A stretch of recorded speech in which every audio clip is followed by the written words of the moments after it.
কৌশলটা। ঠিক। এর মূল ভাবনাটা বেশ অন্যরকম লাগে।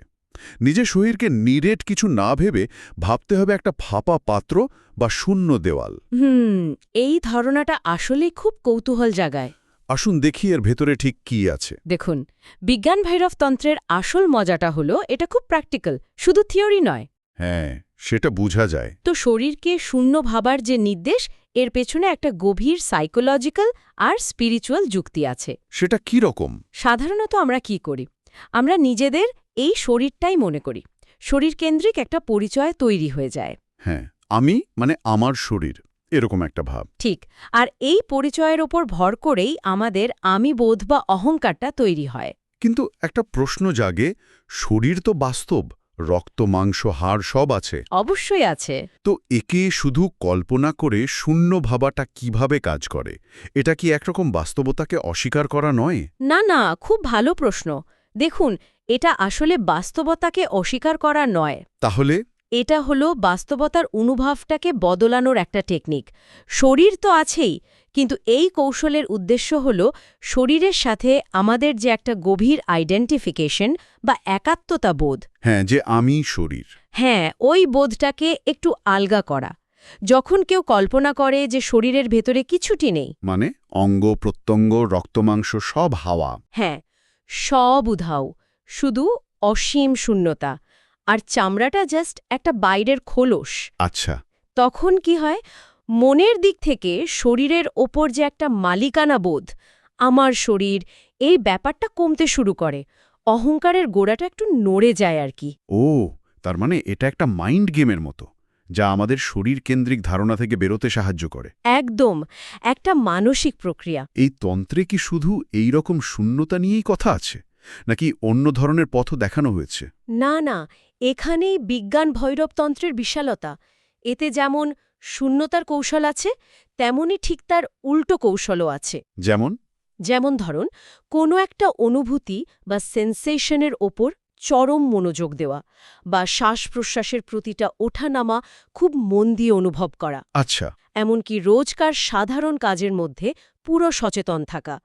আবার কিছু টেকনিক আছে যা বাইরের জগতের ওপর নির্ভর করে। যেমন ধরুন, কোনো বিশেষ শব্দ শোনা বা প্রকৃতির বিশালতায় নিজেকে একাত্ম করে দেওয়া। বাহ, অনেক ভ্যারাইটি তো।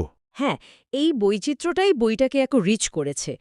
তবে এই বিশেষ শূন্যতার কৌশলটা, মানে পঞ্চম কৌশলটা, সরাসরি আমাদের ওই আমি বোধ বা অহংকারের মূলে হিট করে। বোঝা গেল। তাহলে এই পঞ্চম কৌশলটা যদি কেউ প্র্যাকটিস করতে চায়, কিভাবে শুরু করবে? পদ্ধতিটা কি খুব কঠিন? পদ্ধতিটা শুনতে বেশ সহজ, কিন্তু নিয়মিত অভ্যাস দরকার। কিভাবে করতে হবে? শান্ত হয়ে বসতে হবে, চোখ বন্ধ করে খুব সচেতনভাবে কল্পনা করতে হবে যে পুরো শরীরটা ভেতর থেকে একদম ফাঁপা। ফাঁপা মানে? মানে একটা কাঠামো আছে, স্কিন আছে, কিন্তু ভেতরে আর কিছু নেই, স্রেফ স্পেস বা আকাশ। অঙ্গ প্রত্যঙ্গ, ওজন কিচ্ছুও নেই? কিচ্ছু নেই, শুধু শূন্যতা। প্রথম দিকে মন হয়তো এদিক ওদিক যাবে, অন্য চিন্তা আসবে। সেটা তো স্বাভাবিক। হ্যাঁ, কিন্তু ধীরে ধীরে চেষ্টা করলে ওই শূন্যতার অনুভূতিটা গভীর হতে পারে। আর এই অনুশীলনের শেষ লক্ষ্যটা কি? বইতে নাকি বলা আছে যে এর মাধ্যমে ধ্যানের চেয়েও উঁচু একটা অবস্থায় পৌঁছানো যায়। হ্যাঁ, তন্ত্রে সেরকমই ইঙ্গিত দেওয়া হয়েছে। মুক্তি বা লিবারেশনের কথা বলা আছে। মুক্তি? হ্যাঁ, নিয়মিত আর গভীর অভ্যাসের মাধ্যমে সাধক এমন একটা জায়গায় পৌঁছাতে পারেন যেখানে তিনি শরীরের যে সীমাবদ্ধতা, তা থেকে নিজেকে মুক্ত বোধ করেন। মানে শরীরটা আর তাকে বেঁধে রাখে না? অনেকটা তাই। ওই যে শরীরকেন্দ্রিক আমি বোধ, সেটাকে পেরিয়ে গিয়ে একটা সাক্ষী বা দ্রষ্টাভাবে স্থিত হতে পারেন। আচ্ছা। এই অবস্থাকেই হয়তো মুক্তি বা পরম চেতনার সাথে এক হওয়া বোঝানো হয়েছে।